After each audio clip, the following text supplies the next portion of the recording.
Hey everybody, and welcome back to the show. It's been quite a while since we have been recording, so we've got the whole team together. So if you all want to jump in and say hello, how are you all?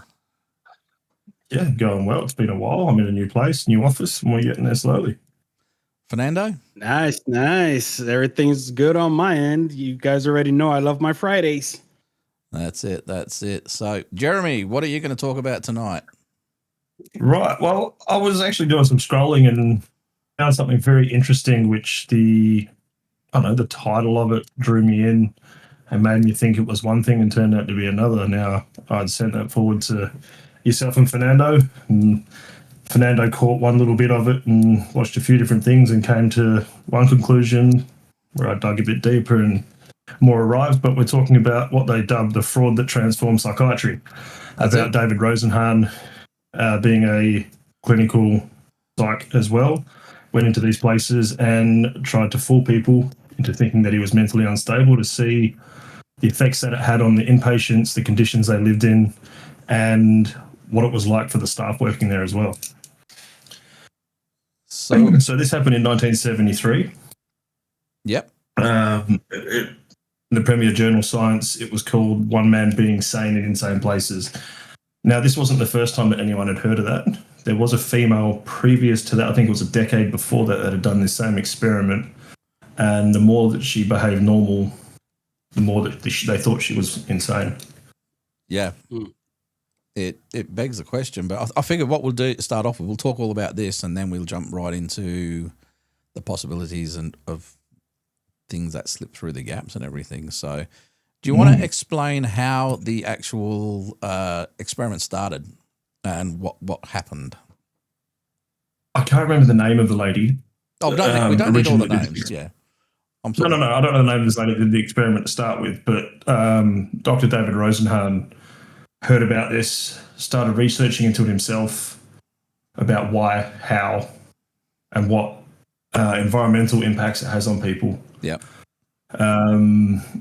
There was, I think it was a team of 4 or 5. They actually had contacted 7 or 8 different locations to try and feel out what it was going to be like to try and get into these places beforehand.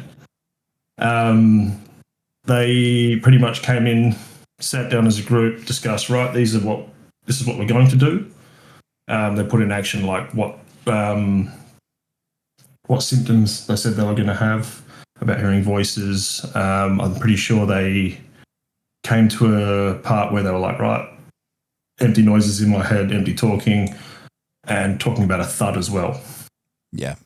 So they went around to these places asking for access. They didn't get admitted to a few, but the one that they did get admitted to,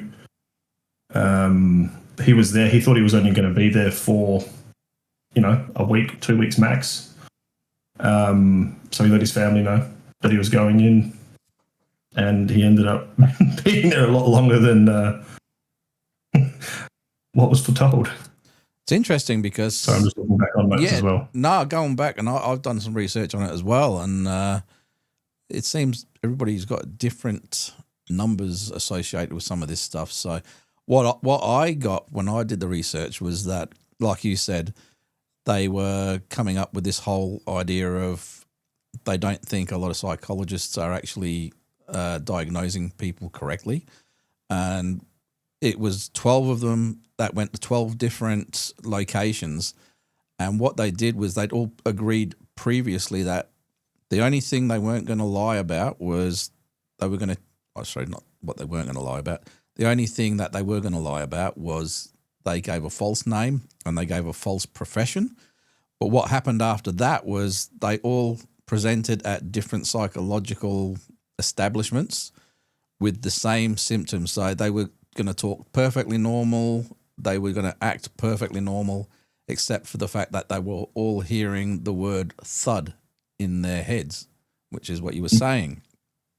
And from the research that I got, everyone except for one was admitted. The shortest stay was about 4 days, and the longest stay in this specific test was 58 days. They tried to change everything so that they could get out, and basically they had to go through this whole process because they weren't going to be let out. Some of them were actually diagnosed as being schizophrenic and having these different kinds of disorders and things like that. And when they all got out, eventually, after 58 days, they had to prove that they weren't insane. They presented their findings, which totally shook the establishment in America of psychological medicine, shook it on its head. And from there, what happened was they came up basically with psychology diagnosis by numbers. And what they did was, for any sort of presentation, anybody presenting with different symptoms, they would give them all this questionnaire, which they'd put together. It was mathematically put together with numbers. And from that, they were able to diagnose different things. I don't know the details or the specifics about this, but this is where all these, attention deficit disorder came out, a socio whatever disorder, lots of disorders because there were so many. And they reckon they were able to identify more of them. But what happened was when they did the survey, basically every person in the United States basically would have been diagnosed with some sort of a disorder, because that's how it goes. And it shook modern psychology on its head. So that's the research. That's the research that I got from it all, and it's interesting. So when they were discharged, all but one were discharged with a diagnosis of schizophrenia in remission, which Rosenhan considered as evidence that mental illness is perceived as an irreversible condition, creating a lifelong stigma rather than a curable illness. Yeah. It's interesting, really interesting stuff. And it does make you wonder what other people may have been diagnosed with if they were presenting saying they were seeing spirits and UFOs and things like that. Oh, yeah, but like they were even criticising and trying to consider people as pathological patients on just note-taking and writing behaviour. Yeah. Like, how do you... I know they use writing behaviour analysis for, any crimes that do happen that have big impacts, but how can you say that, this guy writes like he's a pathological liar, someone's pathological? Yeah. Yeah, 100%. The patient's normal biography. Yep. So, Gary, you said that these tests were conducted using math? No, not the original ones. The Rosenhan test was done old school, but what happened was, as a result of that, when they actually presented it to the establishment, they went straight into denial, saying that you're all talking shit and everything like that. But they were able to put up a good enough argument that they said come up with a way of diagnosing something a lot more credibly. And what happened was that what they did was all of these different clinical disorders and things like that, they would assign a specific numeric value to. And then what happened was, going through this specific questionnaire, I don't know how many questions it was, I don't know what sort of form that took, but what happened was they were then able to, the first section they scored this, the second sections they scored that. From there, they were able to point it to several different disorders so they could target it. And it did seem to work. And apparently they still use a lot of that process today, although in modern psychology, it has changed up again since then. And it's just interesting that so many people could be easily misdiagnosed that you just don't know what people are actually slipping through the cracks one way or the other. And they could be some absolute psychotic, very criminally psychotic people getting away with stuff. And then there could be perfectly normal people who are just going through a hard time that are being found to have had certain issues that they're getting locked away for. But it's the same thing here, even still to this day. From first-hand experience, you do anxiety, depression, all those sorts of tests. It's still paper. You circle the answers of where you feel. Yeah. They bring it up on a computer, go, right, this, and this, and it's all just an equation. Yes. And they go, right, well, then you need this. There's no blood test. There's no, mental evaluation in that aspect. It's just, here's your piece of paper. How are you feeling on this day? Yeah, exactly. I mean, and then literally, 30 seconds of doing that paperwork, you got a prescription to grab your medication. Jesus. Fernando's on screen. Yeah. So I mean, that was my thing, what I was saying earlier about, after doing the research and reading into it, this all seems is like these people trying to, let's say, get into the system to figure out what is their, almost like that TV show, the My Boss or something, when the owner of an establishment, yes, goes into a place to see how it runs. It gives me that kind of feel. And, it just, for people to do these kind of experiments is because they feel like there's something shady going on. Mm-hmm. And with the whole field of psychiatry, I mean, like how you said, there's no drug test, no blood test, no urine test, no nothing with our liquids. Everything is just based off of a piece of paper. Mm-hmm. So what if you come across somebody that, let's just say as a joke, is failing English and can't really comprehend what a sentence, actually means. They could read it, but they can't comprehend what they're reading. Look, sorry to shoot you down so quick there. Yeah, so basically they have it in different languages. Mm-hmm. No, I'm saying, but what if the person cannot comprehend what they're reading? I mean, if we go with that logic, Look, if someone's that mentally unstable and they're not capable to, figure it out themselves, yeah, that's completely understandable. Yeah, because I could definitely see somebody being illiterate and then being diagnosed with schizophrenia. Yeah. And this is the thing. This is one of the things that that brought it all to being, was that they wanted to make it easier for people to be more in sync with what they were doing. And as a result of that, now in this day and age, you don't even have to be a trained psychologist to actually diagnose people. As in, anybody who can get hold of this test can ask the questions. And then what happens is they come up with a diagnosis, and it's going to be exactly the same as the professionals that are using the same equipment. So it's scary in that fact. You know what I mean? That's why now we have social workers, we have this, we have that, which weren't there before, who are still classing themselves as mental health professionals when you're not. You haven't done all the training and everything like that, so that you can become a proper psychologist. And it's scary because while these guys can't actually prescribe some of these killer drugs, psychologists can, and they're using the exact same tests, and it makes you wonder how much they're messing up a lot of people that don't need to be messed up. Psychologists can't do what psychiatrists do as well, which is giving you that definitive, this is what it is. Yeah, 100%.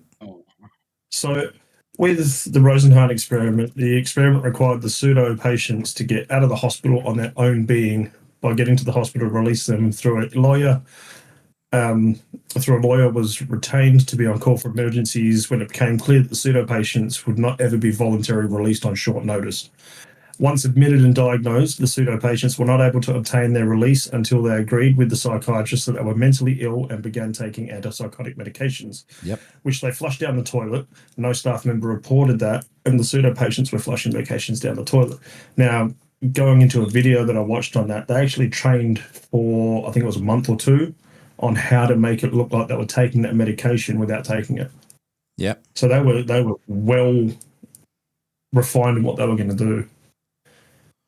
So it wasn't just a, hey, let's just see if this works. It was, let's launch a full investigation into it. Yeah. Yeah. It's scary. I mean, these people broke barriers. Yeah. Rosenhan and the other pseudo patients reported an overwhelming sense of dehumanization, severe invasion of privacy, and boredom while at the hospital. Their possessions were searched randomly. They were sometimes observed while using the toilet. They reported that the staff seemed to be well-meaning. They generally objectified and dehumanized the patients, often discussing patients at lengths in their present as though they were not there, avoiding direct interaction with the patients except as strictly necessary to perform duties. Some attendants were prone to verbal and physical abuse of patients. When other staff were not present, a group of patients waiting outside the cafeteria half hour before lunchtime was said by a doctor to his students to be experiencing oral acquisitive psychiatric symptoms, contacting with doctors at an average of 6.8 minutes per day. Your audio So it just sounds changed like then, eh? I don't know what happened. Your audio went like really room noisy. It's halfway through your conversation, so I don't know what happened there. Oh, all right. Yeah. Very cool. Yeah. So, what's your take I'm on this, actually- Fernando? I'm actually trying to find a questionnaire just to, out of curiosity, to see what kind of questions they're answering. Could be anything. Could be anything. I mean, from my understanding, a large percentage of humanity suffers from depression. Yep.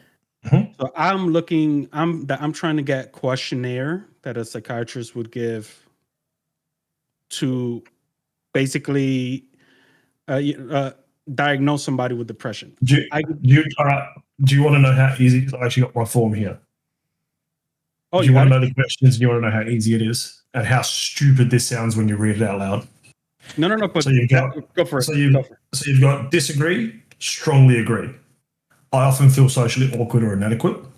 I suspect others have hidden motives even when there is no evidence. I feel indifferent about praise or criticism from others. I'm overly concerned about how making mistakes or doing things wrong.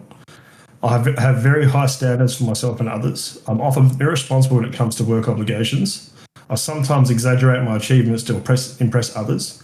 I need reassurance from others to make decisions. I often focus so much on details that I lose sight of the bigger picture.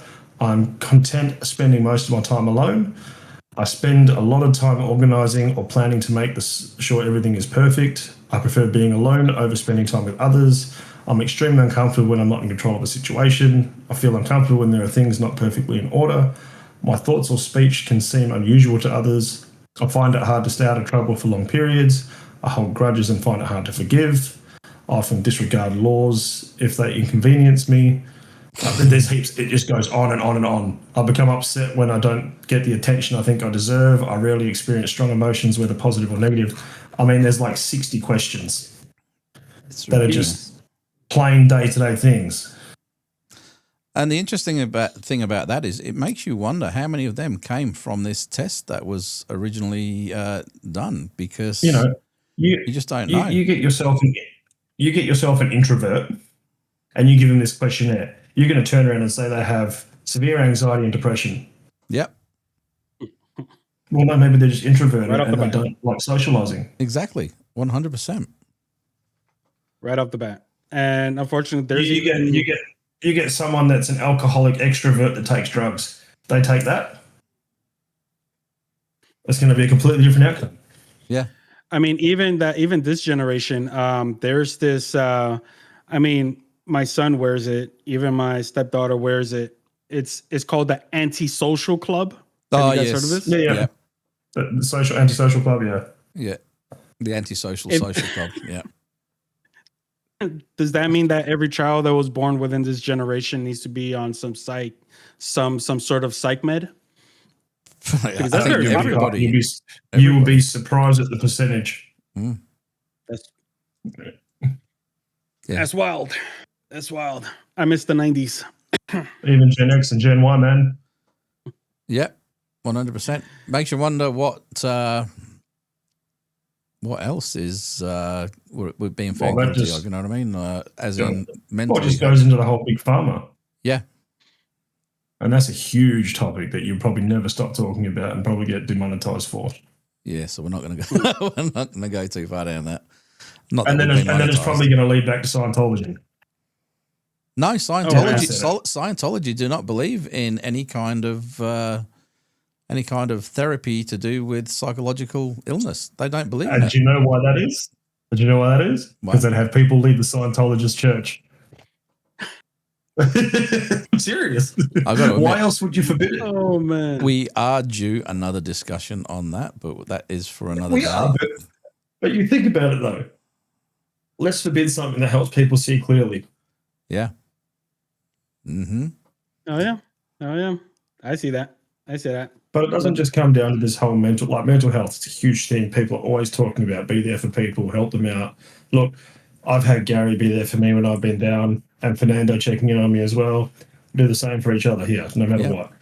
But that's the problem, the stigma behind it. Talk to people. Yeah, 100%. Whether it's 2 words saying I'm okay. Yeah. Or whether it's 3-hour phone calls. Mm-hmm. We actually have a thing. We have a thing over here in Australia called "Are You OK Day," and it's all about checking in. Yeah, that's awesome. We don't have nothing like that out here, don't you? I mean, we have a hotline to call, maybe. The suicide helpline. No, I mean, besides our regular holidays, I've never heard of that before. Are you okay day? Yeah, it's not a holiday. It's just a day. Yeah, it's not a holiday. No, it's just a day. The 11th. No, I get it. But no, we don't have that here, or so not that I ever heard of.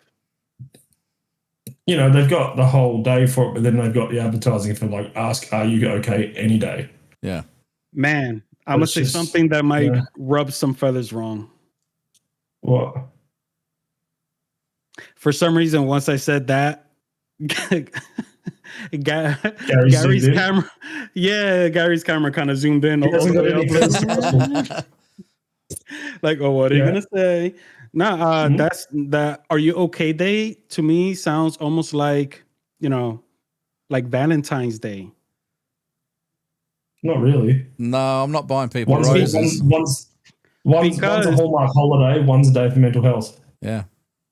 I understand, but looking at it from a perspective that Valentine's Day to me is just a way for companies to make money, because if you are in love, if you're in love with somebody, Valentine's Day should be every day. It's like something that should even be a thing. Yeah. The same thing with the Are You Okay Day. I mean, if you are a true friend, you should ask, to call, text, or that, or we don't have to sit on the phone for 2 hours. No. But hey, bro, how's your day?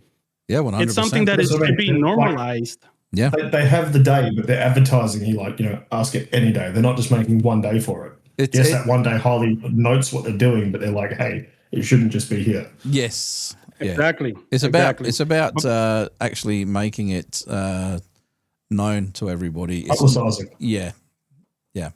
But with Valentine's Day, it's even worse, because if you buy flowers on a regular Wednesday, it's like $12, $15.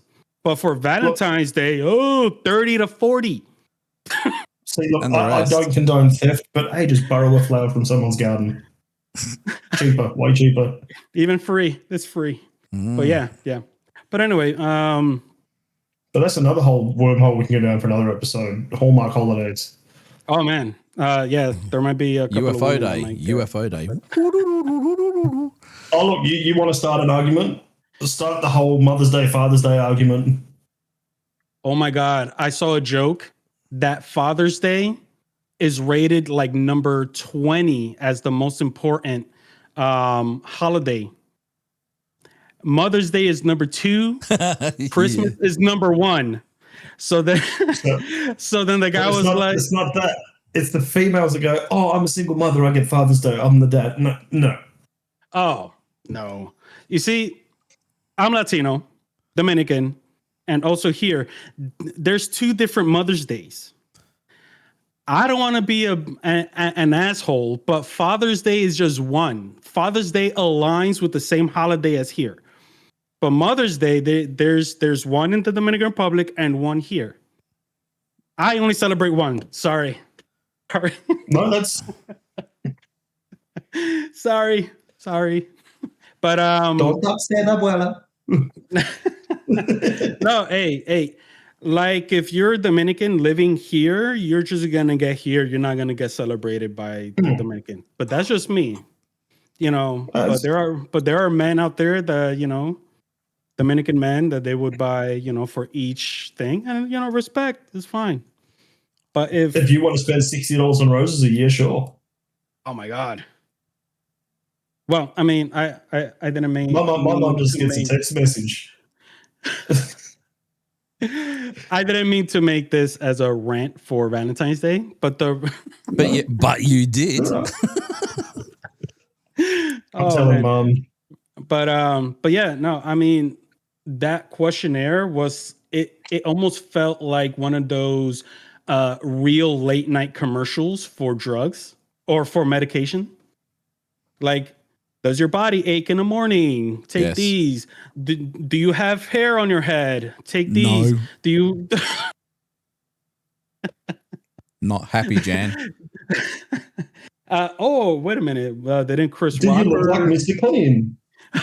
didn't Chris Rock make a joke like this? Does your skin itch or something? Yes. Anyway, I was reading this one and it's very generic. Question 1. Rated from 1 to 5, from never to always, I felt worthless. I felt that I had nothing to look forward to. I felt helpless. I felt sad. I felt like a failure. I felt depressed. I felt unhappy. I felt homeless. So depending on what score you get from that, it basically says you have manic depression disorder or something. Well, not even, you give that to someone that's a pessimist. Mm. And then give it to someone that's an optimist. Mm-hmm. Like, I don't know. I mean, there's so many anomalies, you can't use one test to define it for everyone. No. Nope. For sure. Personally, because I've had a friend of mine as well. He was diagnosed with bipolar, BPD, and he was taking medication for as long as I knew him, 15, 20 years. Went and saw another health professional. Turned out, misdiagnosed, has been taking all these medications for that time for nothing. So I'm curious now. And it impacted his life so much. I bet. But I question, can these doctors be sued for what's the word? Mistreatment or misdiagnosis? Yes. Malpractice almost. Malpractice. Well, yes, it's not really malpractice as such. No. It's a misdiagnosis, but it's well, these were the symptoms that he had at this time, and this is what we prescribed him. And this is the thing. So this is what this test all. That's what this test all comes about. Is that they're working off a generic test, and you can't, like Jeremy was saying, you can't diagnose every single disorder out there based off a single generic test. It might point you in a different direction, but a lot of people are just, it's too easy for them to just say, okay, let's just put them on this drug. Let's just put them on that drug. And it's messing up a lot of people, and it's setting them up with these different drugs. That's messing with their system. And somebody who may be down on their luck and not necessarily suffering from kind of a mental illness. They're just more, it's a specific episode in their life. It's not their life full stop. They're just going through something. And messing somebody up like that, it's no wonder some people turn to drugs. So Fernando, just in my case, it's not really something I talk about with a lot of people. A lot of people might struggle. This seems like a great episode to say something. I did my tests like that. Within 5 minutes of being out of there, I had medication. Doses have gone up and gone down. I tried to wean off of them from side effects. I've spoken to my doctor and got different medications, which didn't make it any better at all. I'm now stuck on these tablets every day, 40 milligrams. The highest dose that I've heard anyone else on so far is like 20 to 30. They can't find another medication that works for me. Mm. Yep. I'm taking higher than the recommended dosage before you go and see your GP. But you got to see your GP to get these anyway. What do you feel when you take them? I feel like I'm in control. No, there's a difference. There's a big difference. My mood stabilizes. I feel like I've got some sort of control about what's going on. I don't take one for a day, and my wife knows the difference straight away. So she can tell when I don't take them. Like I get happy and sad, but it's not through the roof. Like, hey, I'm extremely ecstatic or I'm extremely Like you're sad. not dialed up to 100. It brings you down. I'm just flat. Happy's here, sad's here, not much difference. When I don't take them, it's heightened and it goes through like a turn of a volume knob. So yeah, with that, I've got anxiety-driven depression. I suffer from severe anxiety. I'm on Valium. I'm on escitalopram.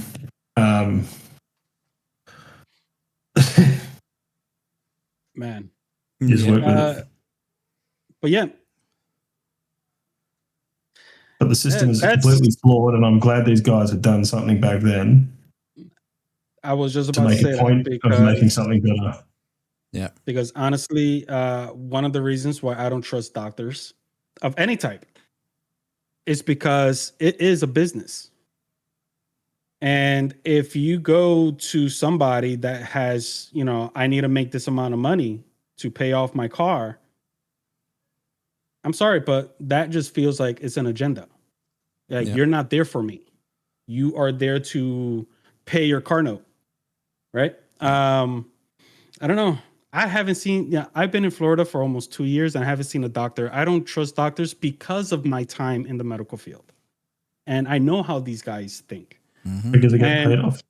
And then, the reason why I asked that question, like, is there any accountability for, I use the word malpractice, but just because if a doctor prescribes you a wrong medication, you could have a very bad effect. Like it could really mess you up. That is some sort of malpractice. Yeah. But psychiatrists, it seems like they're kind of safe compared to a health doctor if they accidentally cut off the wrong leg, right? Because there's nothing, specific, because they could just back it up with, well, this person fluctuates. This is what I got. Well, we're just about out of time on this one, but just on what you were talking about there, I just want to go into something just quick. A lady that I work with, she is a doctor, an emergency room doctor, and going on to this malpractice thing and stuff like that, the amount of money that doctors have to pay. Now, I don't know what it's like in America, but her insurance premium alone was over $400,000 a year. And that's as an emergency room doctor. You know what I mean? So when you do go to see a doctor, that's the reason why they're so expensive. Now, I don't know what it's like in America. Like I said, it's probably even worse over there. But $400,000 a year is just the premium to cover yourself for any kind of legal blowback. You know what I mean? And depending on the kind of doctor you are and the kind of procedures that you do, that goes up or down. You know what I mean? Even GPs, it's through the roof. So, you need to know what you're talking about. And look, we have to go now, but I think this is a good point to make, that everybody goes through situational items, where they're down or whatever. You have to be there for them. So, look, just take a moment and just check in with all your mates and check in with all your family and just make sure that they are okay, because it's okay to struggle. It doesn't mean that you're a failure. You might feel that way. I've been guilty of feeling that way in the past myself. It doesn't mean you're a failure. It just means you're going through something, and sometimes you just need somebody there to sort of,